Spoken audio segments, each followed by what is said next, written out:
Hello everyone, welcome to our video.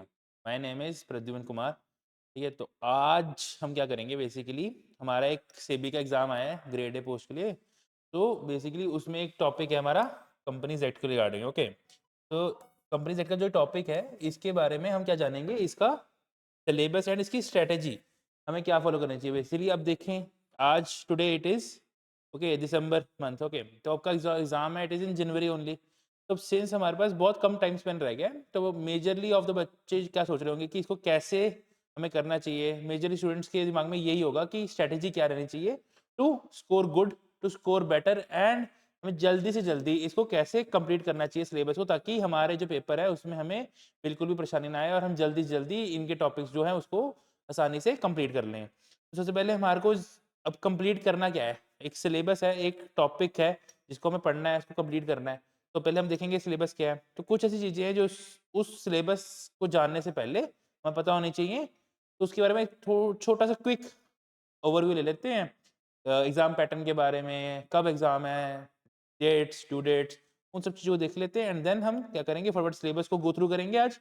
एक strategy देखेंगे कि क्या हो सकती है, कैसे पढ़ना चाहिए, किन चीज़ों पे फ़ोकस करना चाहिए, किन चीज़ों पे फ़ोकस बिल्कुल भी नहीं करना है, या फिर बहुत लीस्ट करने की रिक्वायरमेंट है। बिकॉज़ सिंस हमारे पास टाइम बहुत लेस है, तो हमें क्या करना है, हमें बहुत ज़्यादा इंपॉर्टेंट चीज़ों पे फ़ोकस करना है। बिकॉज़ सिंस अब देखा जाए तो हमारा जो एग्ज़ाम होएगा वो 100 नंबर का होएगा, ठीक है? उसमें से अच्छा खासा पोर्शन ये सिक जो कंपनीज़ एक्ट है वो अच्छा खासा आपको मार्क्स दे देगा, ठीक है?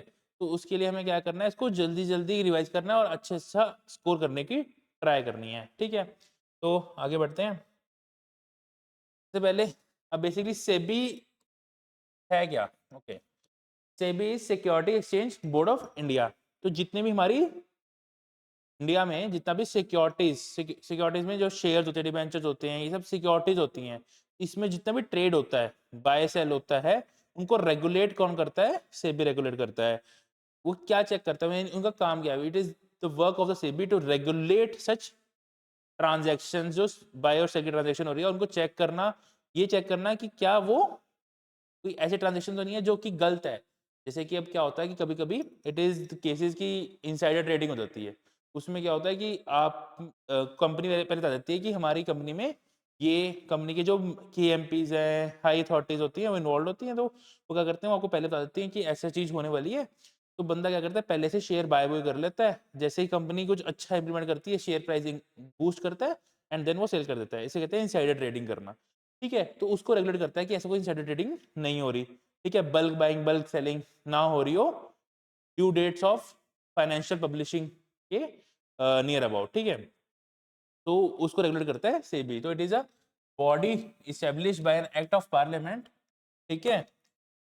To protect the interest of किसका? इन्वेस्टर। इन्वेस्टर कौन है? जो पैसा इन्वेस्ट कर रहा है। हम क्या करते हैं, हम देयर आर वेरियस ऐप्स जिसके थ्रू हम क्या करते हैं, हम इन्वेस्ट करते हैं। आज के टाइम पे बहुत ज़्यादा कॉमन, आपको पता है, म्यूचुअल फंड्स में लगाना पैसा, शेयर मार्केट में पैसा, स्टॉक में इन्वेस्ट करना। तो इन्वेस्टर्स हैं हम किसमें? सिक्योरिटीज़ में, शेयर्स में, to promote the development of and to regulate the securities market. जो सिक्योरिटी की मार्केट है उसको रेगुलेट करना, मीन्स उसको चलाना, उसको ऊपर नज़र रखना, उसको प्रॉपर्ली चेक करना सेबी का काम है। तो अब हमारा जो ग्रेड ए पोस्ट के लिए एग्जाम निकला है, ठीक है, तो बेसिकली ऑनलाइन एप्लीकेशन फॉर्म है, हमने ये सब कर लिया होगा because due date was 20 November to apply for the exam. तो वो चीज़ हो चुकी है सब, ठीक है। अब हमारा जो पहला चीज़ है दैट इज फेज वन। ठीक है, अब फेज वन बेसिकली क्या है? फेज वन जो हमारा सीबी का एग्जाम है वो 3 फेजेस में डिवाइडेड है totally. Phase one, phase two, phase three. Phase one के अंदर 2 पेपर, फेज टू के अंदर 2 पेपर, फेज थ्री के अंदर इंटरव्यू, ठीक है। तो as soon as you clear the interview, आपको सीट पक्की and you will get the job. तो अब फेज वन के अंदर हमारी क्या है, बेसिकली जनवरी 10 को हमारा एग्जाम है फेज वन का, एंड फेज टू का हमारा जो ऑनलाइन एग्जाम है वो 21 फरवरी को है। दोनों क्या है? ऑनलाइन एग्जामिनेशन है। आपको जाके पेपर नहीं देना, it is an online based examination, आपको कहीं लिखना नहीं है, it is totally based on computer, ठीक है। तो अगर हम देखें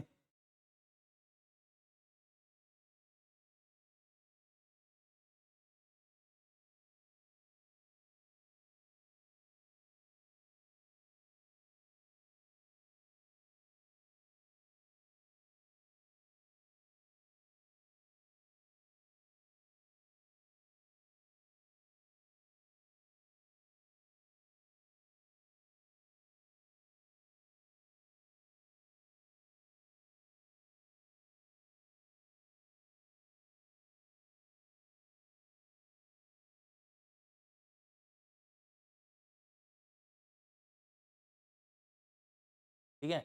तो अब इसके लिए क्या हुआ है, अब हमारे पास क्या है कि अब सिंस हमारे पास बहुत लेस टाइम है, आज अगर हम देखें, ठीक है, हमारे पास इन सब कुछ मिला-जुला के 20 दिन के करीब बचे हैं, ठीक है।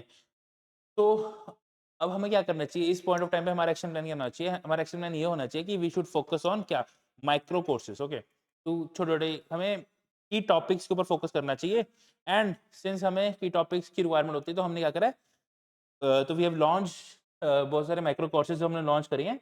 तो अगर आप हमारे वेबसाइट पे जाएँगे, आपको वहाँ पे मिल जाएँगे। मैं आपको खोल के दिखा देता हूँ, ठीक है। अगेन हमारे पास बहुत सारे हमने माइक्रो कोर्सेज लॉन्च किए हैं।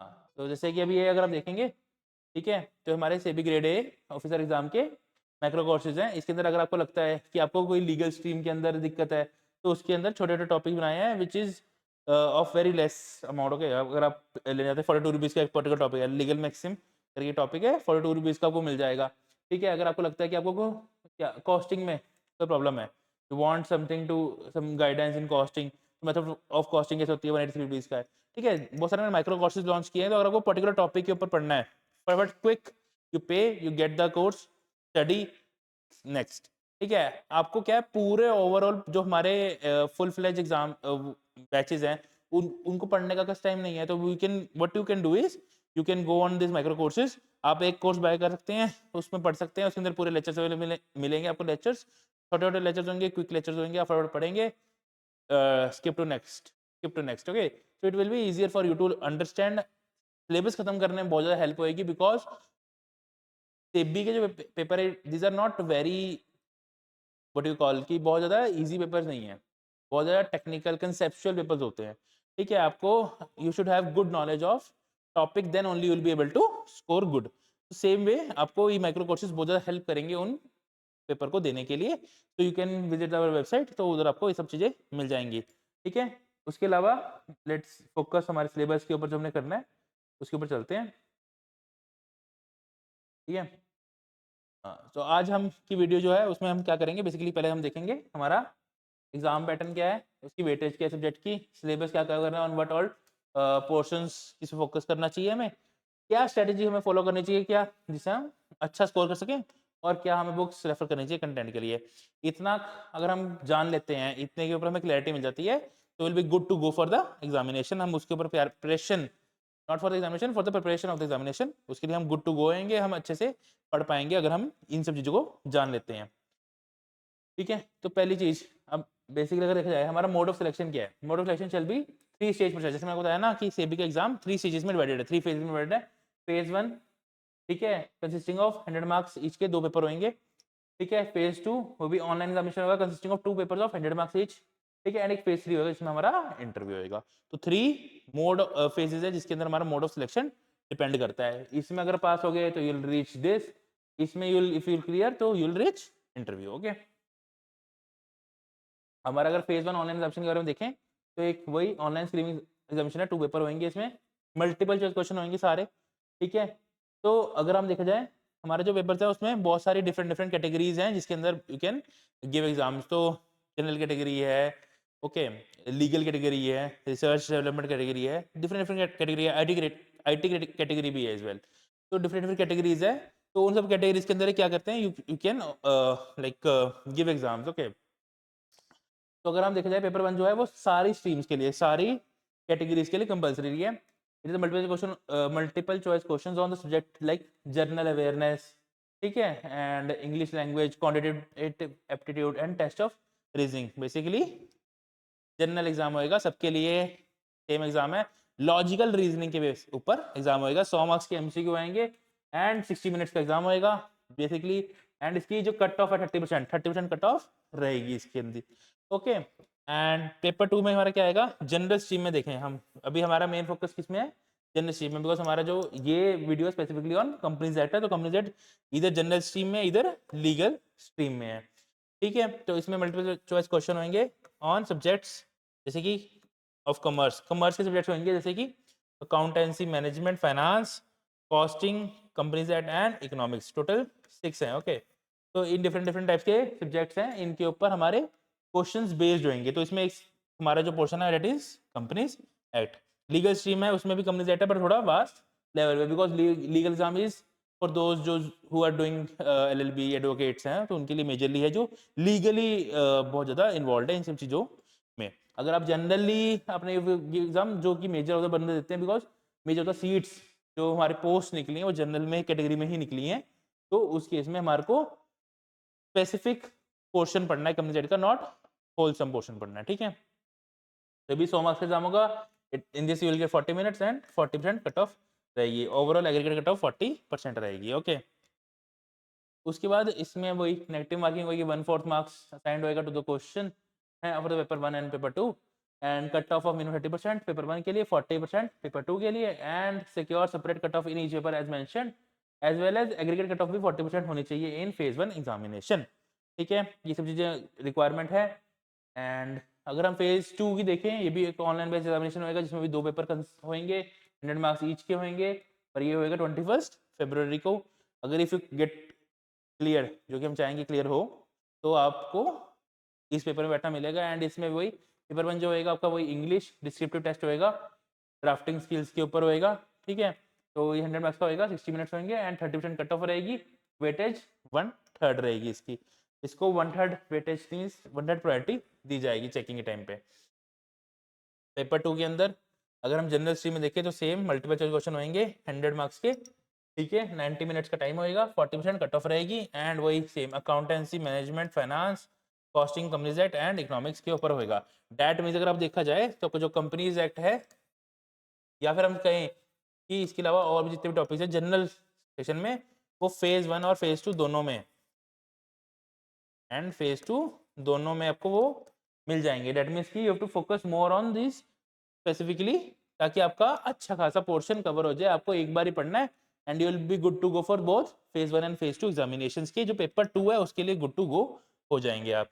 लीगल के लिए भी जो हमारा कंपनीज एक्ट पोर्शन है वो बहुत ज़्यादा हेल्पफुल रह सकता है, बिकॉज जो measure of the important topics हैं वो दोनों में कॉमन है। लीगल में और ज़्यादा इन डेप्थ चैप्टर्स भी इन्वॉल्व है, हम जो जनरल स्ट्रीम है उसके अंदर वो इन डेप्थ चैप्टर्स इन्वॉल्व नहीं रहेंगे, ठीक है।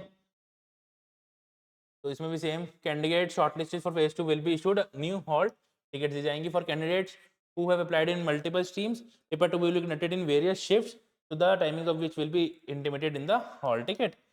नेगेटिव मार्किंग वही 1/4 की नेगेटिव मार्किंग रहेगी, कट ऑफ मिनिमम 30% रहेगी for paper 1, and cut off minimum 40% for paper 2, and secure करना पड़ेगा एटलीस्ट 50% इन फेज 2 एग्जामिनेशन, जो कि बेसिकली आपका एग्रीगेट कट ऑफ रहेगी 50% रहेगी, ठीक है। उसके बाद हमारा जो कंपनी एक्ट है इसका सिलेबस क्या है, सबसे ज़्यादा इंपॉर्टेंट क्या चीज़ है, सिलेबस क्या है।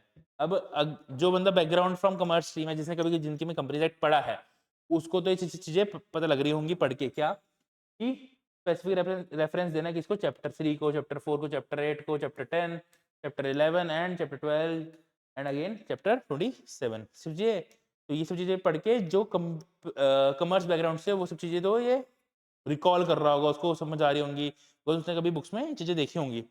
अगर आप कॉमर्स बैकग्राउंड से नहीं है तो उसके लिए मैंने क्या करा है कि हमारे कंपनी में जितने भी चैप्टर्स हैं उन सब चैप्टर्स का एक टेबल बनाया हुआ है, तो उससे आपको क्या पता लगेगा कि हमारे जो बेसिकली कंपनीज एक्ट है, ठीक है, वो वेरियस चैप्टर्स में डिवाइडेड है, ठीक है। तो अब कंपनी एक्ट में आपने सुना होगा सेक्शंस होते हैं बहुत सारे, ठीक है। तो सारे सेक्शंस इज नॉट लाइक कि बस सेक्शन शुरू करे और बस पूरी बुक बना दी, ऐसा नहीं चलता, ठीक है। क्या रहेगा कि आपके सेक्शंस जो हैं वो डिफरेंट डिफरेंट चैप्टर्स में डिवाइडेड होते हैं, ठीक है। अब अगर आपके कुछ जैसे कि समझ नहीं आएगा, let's go to the next slide, okay. तो जैसे आप लगा लो हमारा प्रीलिमिनरी है, प्रीलिमिनरी कैसे का मतलब क्या होता है, प्री प्रीलिमिनरी मींस कि स्टार्ट करने से पहले, तो आपको प्रीलिमिनरी पता होना चाहिए कि कंपनी जेट का बैकग्राउंड क्या है, कंपनी जेट क्यों बनाया गया, कंपनी क्या होती है, वो कुछ प्रीलिमिनरी चीजें होती हैं वो हमारे चैप्टर 1 में आती है एक, ठीक है। उसके चैप्टर 2 में incorporation of company and matters incidental thereto. अब हमारा जो कंपनीज एक्ट है, कंपनीज एक्ट में क्या है, सबसे पहले क्या है, कंपनी है, ठीक है, कंपनी है कंपनीज एक्ट के अंदर। अब जो कंपनी है वो कंपनीज एक्ट उसके ऊपर लगने के लिए कंपनी होना जरूरी है।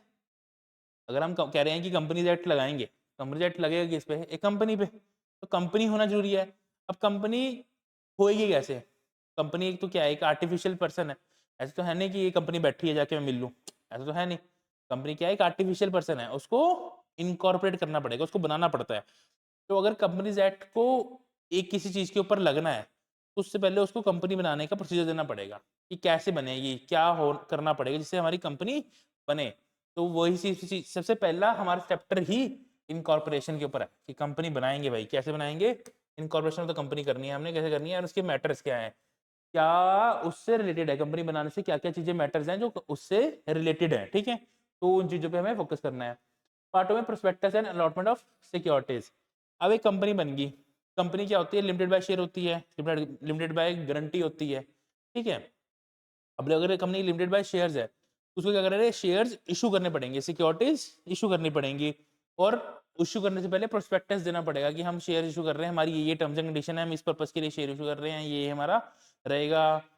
उस सब आपको if two right a proper एक डॉक्यूमेंट उसको कहते हैं प्रोस्पेक्टस। तो उसके अंदर आपको सब चीजें लिखनी पड़ती हैं।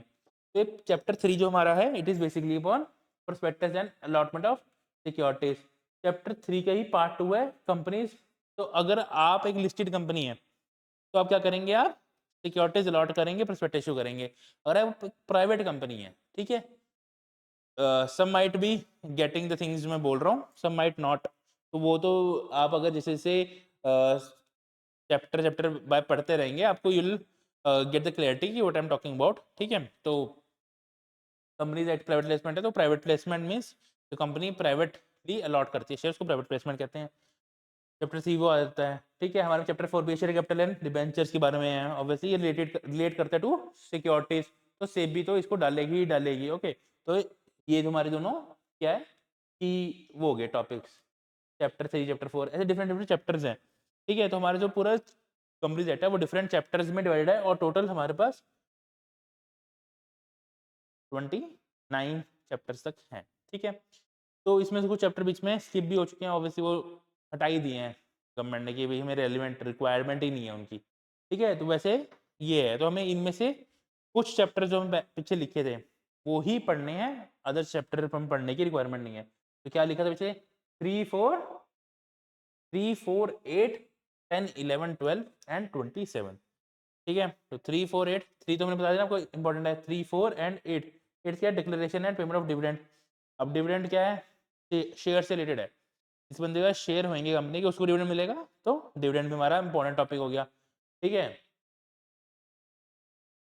उसके बाद हमारा क्या है, meeting of board, format and qualification of director. Director जरूरी है, बोर्ड की बोर्ड ऑफ डायरेक्टर्स एंड उसकी पावर्स क्या होंगी। ठीक है, तो ये सब चीजें हमें जाननी जरूरी हैं। उसके अलावा हमारा एक टॉपिक था 27 ना,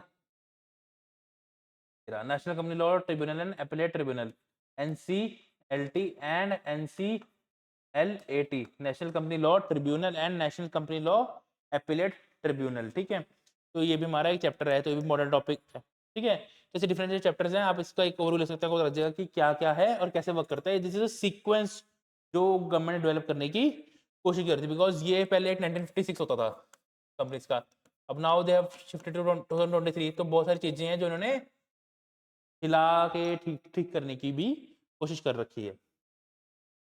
ठीक है, अब स्ट्रेटेजी क्या फॉलो करनी है, बेसिकली हमारा मेन मकसद क्या है, सिलेबस भी हो गया, ठीक है, पता लग गया पढ़ना है यार, चलो पढ़ लेंगे। पर पढ़ना क्या है, कितना पढ़ना है, मेन मकसद क्या है, मार्क्स लाना। फेज 1 क्लियर भी तो करना है, तभी तो फेज 2 में जाएंगे। तो फेज 1 में क्लियर करना है, कितना पढ़ें क्या पढ़ें, मेन तो सबसे दुविधा तो वही है। ठीक है, तो वो उसके लिए, तो अगर हम देखेंगे इसमें क्या है इंपॉर्टेंस, क्या है कम्युनिटी जेट की इन सेबी एग्जाम। ठीक है, तो बहुत फेज में पूछा जाता है, एमसीक्यू बेस्ड ही होता है। फेज 2 में डिस्क्रिप्टिव प्लस केस स्टडी भी आती है, बिकॉज लीगल में अगर हम देखें तो डिस्क्रिप्टिव क्वेश्चन भी पूछे जाते हैं। ठीक है, क्वेश्चन आर एप्लीकेशन बेस्ड होते हैं मेजरली। ठीक है, you not have to learn या रट्टाफाई थिंग्स, आपको समझना है और आपको कुछ की चीजें याद रखनी है, बेसिकली फोकस होना चाहिए इसको अप्लाई करने पे, और उसको की पोर्शंस को याद रखने में फोकस होना चाहिए, नॉट रट्टाफाई द थिंग्स कि भाई बस पढ़ना है, रट्टा मारना है, पेपर में क्वेश्चन दिखा, उस पर्टिकुलर कीवर्ड दिखा, हाँ ये टिक मार दिया, ऐसा नहीं है। कुछ मेमोरीज हैं वो को चीजें याद रखनी पड़ेंगी, जैसे कि days, number of days, factual चीजें याद रखनी पड़ेंगी, basically more of an fact based questions आते हैं। ठीक है, एप्लीकेशन बेस्ड क्वेश्चन आते हैं। ठीक है, और एनसीएलटी के अगर केस में देखें तो रिमूवल बेस्ड क्वेश्चन आते हैं कि कैसे होएगा। ठीक है, तो वो सब चीजें रहती हैं, जैसे ये not compliance based, focus is on governance failures. अगर गवर्नमेंट ने ये चीज करना भूल गई या फिर अगर कंपनी ने ये एक्शन परफॉर्म नहीं किया तो क्या होगा, ठीक है। तो more often failure, governance failure based question होंगे। रेगुलेटरी एक्शन क्या रहेगा, पेनल्टीज क्या लगेंगी, सबसे ज्यादा इंपॉर्टेंट होता है। इवन मैं जैसे आपको, मैं चार्टर्ड अकाउंटेंट, तो हमारे जो सीए पेपर होता है ना, उसके अंदर भी ना पेनल्टीज का बहुत ज्यादा महत्व होता है। तो जैसे भी आपको बताइए, गवर्नमेंट का मेन मकसद क्या होता है, पेनल्टी लगाना, ठीक है। ऐसा नहीं कि जबरदस्ती लगाना, बट हाँ उनका एट लास्ट क्या होता है कि हर बंदा ये चाहता है कि यार पेनल्टी लगा के पैसा ले लें इनसे। तो पेनल्टीज बहुत ज़्यादा की इंपॉर्टेंट होते हैं कि अगर ये हो गया तो कितनी पेनल्टी लगेगी, ये हो गया कि कितनी पेनल्टी लगेगी, ठीक है। तो वो सब चीज़ें भी हमें बहुत अच्छे से पढ़नी है। कवरेज, ठीक है। अगर हम 30-35 सेक्शंस हैं खाली पूरे चैप्टर से मिला के, ऐसे तो बहुत ज़्यादा सेक्शंस हैं, it's a very vast syllabus. अगर हम 30-35 सेक्शंस को अच्छे से पढ़ लें तो 80% हमारा जो कम्युनिकेट का सिलेबस है वो कंप्लीट हो जाएगा, और हम अच्छा 80% से ज़्यादा कम्युनिकेट के मार्क्स को स्कोर कर लेंगे। तो अगर हमारे फेज 1 में देखें तो फेज 1 में ऑलमोस्ट 10 मार्क्स का आएगा, ठीक है। यूजुअली 10 मार्क्स का आता है, अगर प्रीवियस ईयर का हम पेपर देखें उसमें तो you will be able to score 8 to 9 marks easily, ठीक है, अगर आप इसको पढ़ लेते हैं। बाकी देखो, अगर ये तो ऐसा है कि एस्टिमेशन बेस होता है, क्योंकि अगेन आपको पता ही है कि 10 मार्क्स का पेपर आएगा ही आएगा। अगर आपने ये जो चीज़ें हैं पढ़ ली अच्छे से, in depth, you have studied it, ठीक है। नॉट दैट इन डेप्थ की अगर आप बहुत ज़्यादा घुस ही गए हैं कि चीज़ में पढ़ी जा रहे हैं, वैसे नहीं। अगर आपने डिसेंट पढ़ लिया तो you will be able to score good, ठीक है। वेटेज जब देखेंगे, area directors and board governance का 25 से 30% वेटेज है, मोस्ट इंपॉर्टेंट है, मस्ट करना चाहिए आपको, ठीक है। तो मैंने कुछ जो हमारे सेक्शंस हैं उनको एरियाज में डिवाइड कर दिया, ठीक है। ऑडिट एंड ऑडिटर के बारे में पढ़ना चाहिए। Related party transaction section 188 related party के बारे में लिखा हुआ है, 2 8 है तो रिलेटेड होते हैं आपस में, इसलिए 188। Powers of NCLT, ROC, central government के पावर्स क्या हैं, ठीक है।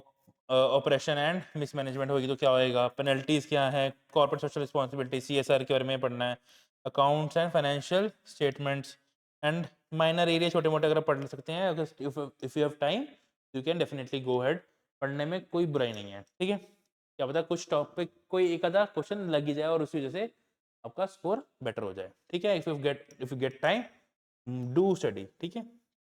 तो ये वेटेज भी लिखी हुई है, इसके पे you can plan your topics and study accordingly, ठीक है। उसके डायरेक्टर्स एंड बोर्ड के अंदर हमें क्या पढ़ना चाहिए, मैंने थोड़ा सेक्शन स्पेसिफिक भी बना दिया आपके लिए। जैसे लगा रहे, अगर हम डायरेक्टर एंड बोर्ड के बारे में पढ़ते हैं, सबसे ज़्यादा हाईएस्ट पेपर आता है इसमें से, तो 149 के बारे में पढ़ सकते हैं, 152 के बारे में पढ़ सकते हैं, अपॉइंटमेंट ऑफ डायरेक्टर कैसे होती है, डिस्क्वालिफिकेशन एंड वैकेशन होगी तो क्या होगा, बोर्ड मीटिंग्स के बारे में पढ़ सकते हैं, audit committee, NRC and stakeholders committee क्या होती है, disclosure of interest related by transaction duties of directors. Previous year question हम ट्रेंड देखें तो आज तो क्या है, इंडिपेंडेंस डायरेक्टर की लाइबिलिटी पूछते हैं, फेलियर ऑफ डिस्क्लोजर हुआ तो क्या पूछेंगे, invalid board decisions.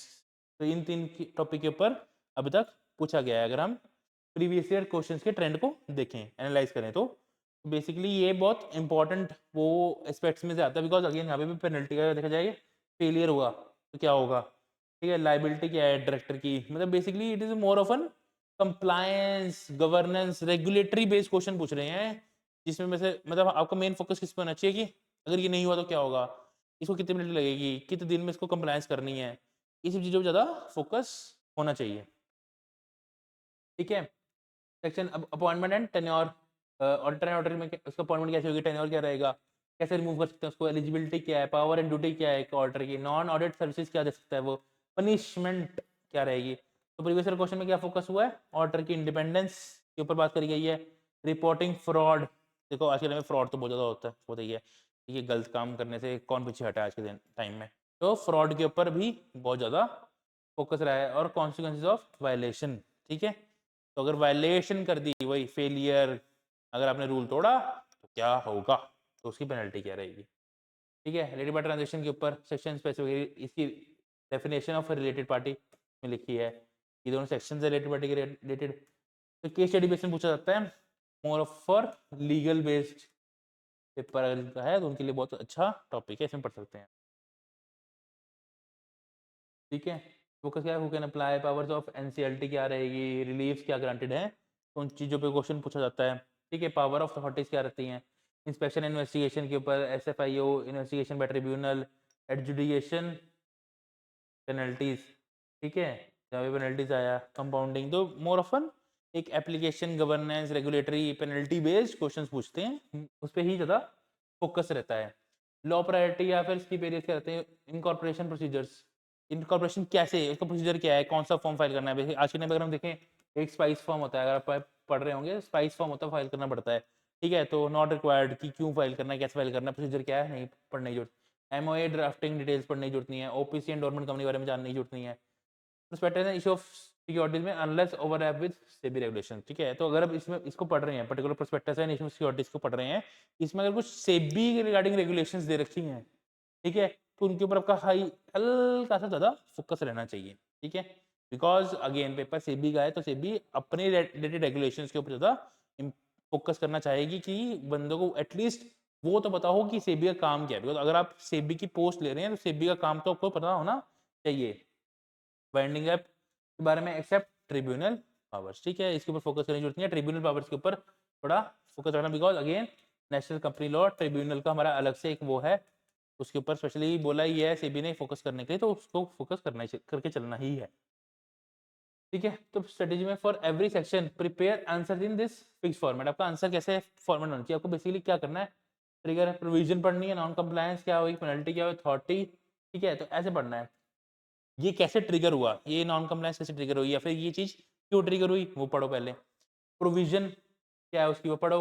Non compliance हो तो क्या होगा, पेनल्टी क्या लगेगी, अथॉरिटी कौन है, ऐसे पढ़ेंगे तो उससे क्या है कि आपको अगर किसी टाइप का MCQ, again MCQ based paper है, तो किसी भी टाइप का क्वेश्चन पूछा जा सकता है। एग्जाम्पल में से अगर आरपीटी के बारे में पढ़ रहे हैं, रिलेटेड पार्टी ट्रांजेक्शन के बारे में अगर पढ़ रहे हैं, तो आरपीटी का मतलब क्या है, अप्रूवल क्या रिक्वायर्ड है, इंटरेस्टेड डायरेक्टर की रिस्ट्रिक्शन क्या है, कॉन्सिक्वेंसेज ऑफ वायलेशन क्या है, और पावर्स ऑफ ट्रिब्यूनल क्या है, ठीक है। 15 मिनट से ऊपर आपको नहीं देना है एक सेक्शन को, ये जरूर ध्यान रखना, बिकॉज आपके पास टाइम बहुत कम है, एंड आपको क्या करना है, आपको बहुत तरीके से एंड बहुत अच्छी तरह से फोकस करके चलना है, स्पेसिफिक टॉपिक्स पे, स्पेसिफिक पेपर में आने वाली चीजों पे फोकस करना है, ना कि rather then focusing on those thing जो कि रेलिवेंट नहीं है, ठीक है।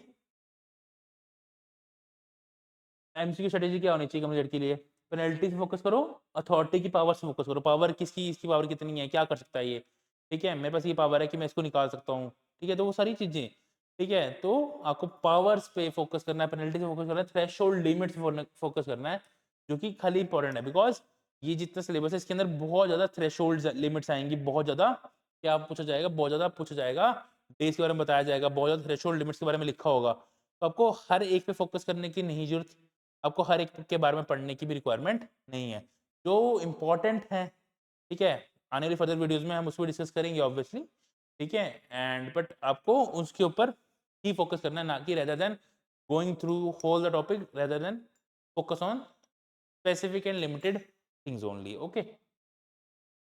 Illustrations in previous year questions की जो इलस्ट्रेशंस है उनको पढ़ो, उनके एमसीक्यूज को पढ़ो, that would help, and avoid memorising timelines unless repeatedly asked, timelines को ज़्यादा फोकस नहीं करना है, बिकॉज एक ही 30 डेज, आप ये लग चलो कि आपके measure of the company at में टाइमलाइन 30 डेज है, हर जगह, हर जगह 30 डेज है, आपको पता भी नहीं चलेगा कि आपसे क्वेश्चन पूछ लिया गया और वहाँ पर 30 डेज, 45 डेज, 60 डेज, ठीक है, 15 डेज ऐसे लिख देंगे, and you will get so confuse कि इसमें से 30 डेज है, 45 डेज है, इसमें 15 डेज है, बिकॉज हर जगह मेजरली जगह 30 डेज है, बट कहीं कहीं जगह ऐसा है कि 30 डेज आपके अकॉर्डिंग 30 डेज होनी चाहिए, पर वहाँ पे 45 डेज कर देंगे, तो वहाँ पे प्रॉब्लम आ जाएगी, ठीक है। 20 to 25 hours total preparation enough है फेज 1 के लिए, इससे ज़्यादा पढ़ने की रिक्वायरमेंट नहीं है, बट पर ये जो स्टडी होनी चाहिए बहुत ज़्यादा इफेक्टिव एंड एफिशिएंट स्टडी होनी चाहिए, ना कि रेदर देन कि आप बस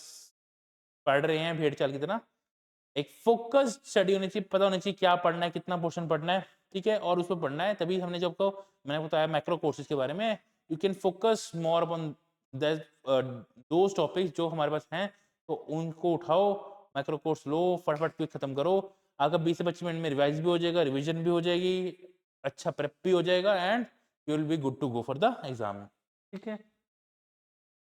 फाइनल रिविजन स्ट्रेटेजी क्या होनी चाहिए लास्ट 15 डेज में, ओके। 30 कोर सेक्शंस जो मैंने बताया था ना, 30 से 35 सेक्शन पढ़ने हैं आपने, जो बहुत ज़्यादा कोर है, जो रेपिडली एग्जाम में आए हैं, उन सेक्शंस को पढ़ो, पेनल्टी रिविजन्स पढ़ो, एनसीएलटी की पावर्स पढ़ो, एक आधी केस स्टडी पढ़ो फॉर लीगल, जो लीगल उसमें दे रहे हैं उनको फेज 2 में डिस्क्रिप्टिव पेपर देना पड़ेगा, तो उधर केस स्टडी बेस पढ़ो और डिस्क्रिप्टिव आंसर्स पढ़ो वहाँ पे and you will good to go. Golden rule क्या है कंपनी में सेबी के अंदर? Think like SEBI, NCLT not like a company, compliance officer, ये बहुत ज़्यादा जरूरी है। अब कंपनी जेट जो हमारा है, कंपनी जेट के अंदर बहुत ज़्यादा कंप्लायंस है, बहुत ज़्यादा चीज़ें हैं जो लिखी हुई हैं जो आपको फोकस करनी है, जो आपको पढ़नी है। बट अगेन प्रॉब्लम क्या है कि आप एक हद तक पढ़ सकते हैं, you can not focus continuously on topics and going, मतलब आप पढ़ ही जा रहे हैं पढ़े जा रहे हैं, ऐसा नहीं होगा। ठीक है, आपको एक सेबी या फिर एक एनसीएलटी के अकॉर्डिंग सोचना है कि सेबी क्या पूछ सकती है। ठीक है, आपका फोकस किस पर होना चाहिए कि सेबी क्या ये क्वेश्चन पूछ सकती है, क्या सेबी ये क्वेश्चन पूछ सकती है, उस तरीके से सोचो।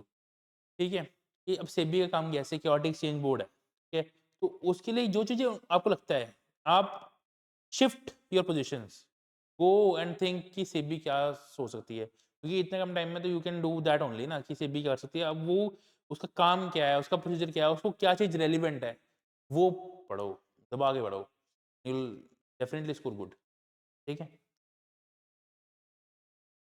तो बुक्स क्या रेफर करनी चाहिए? अगेन डायरेक्ट पढ़ ले, एमसीए की वेबसाइट पर जा सकते हैं आप। ठीक है, हमारे जो एमसीए है, MCA basically ministry of corporate affair है, इसके ऊपर आप जाके कंपनी सर्च करेंगे, आपको एक्ट के अंदर मिल जाएगा। बेयर एक्ट है, अगर आपको पढ़ना चाहते हैं बेयर एक्ट पढ़ सकते हैं, बहुत हेल्पफुल रहता है अगर आपको बेयर एक्ट पढ़ने का शौक है। अगेन मैं आपको जनरली बता दूं, बेयर एक्ट उनके लिए बेनिफिशियल है जिनको बेयर एक्ट पढ़ना आता है, फर्स्ट थिंग। तो बेर बुक्स पढ़ने या बेरेट पढ़ने का शौक है, उसके लिए बहुत बढ़िया है। जिनको समराइज चीज़ें पढ़ने का शौक है उनके लिए बेरेट बिल्कुल भी नहीं है।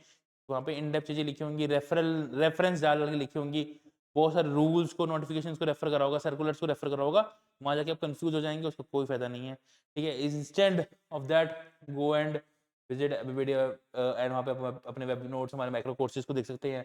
एंड सीए की बुक्स भी बहुत ज़्यादा हेल्पफुल रह सकती है, बिकॉज वहाँ पे भी बहुत ज़्यादा समराइज फॉर्म में चीज़ें लिखी होती हैं। ये सब चीज़ें फ्री ऑफ कोर्स में फ्री हैं, आप इजीली जाके देख सकते हैं। ठीक है, thank you. And company jet के लिए तो इतना ही है। फॉर मोर सच वीडियोज आप हमारे यूट्यूब चैनल से जुड़े रहें, आपको मिलती रहेंगी फ्री वीडियोस, हम लाते रहेंगे धीरे धीरे करके। And all the best for the coming grade A examinations.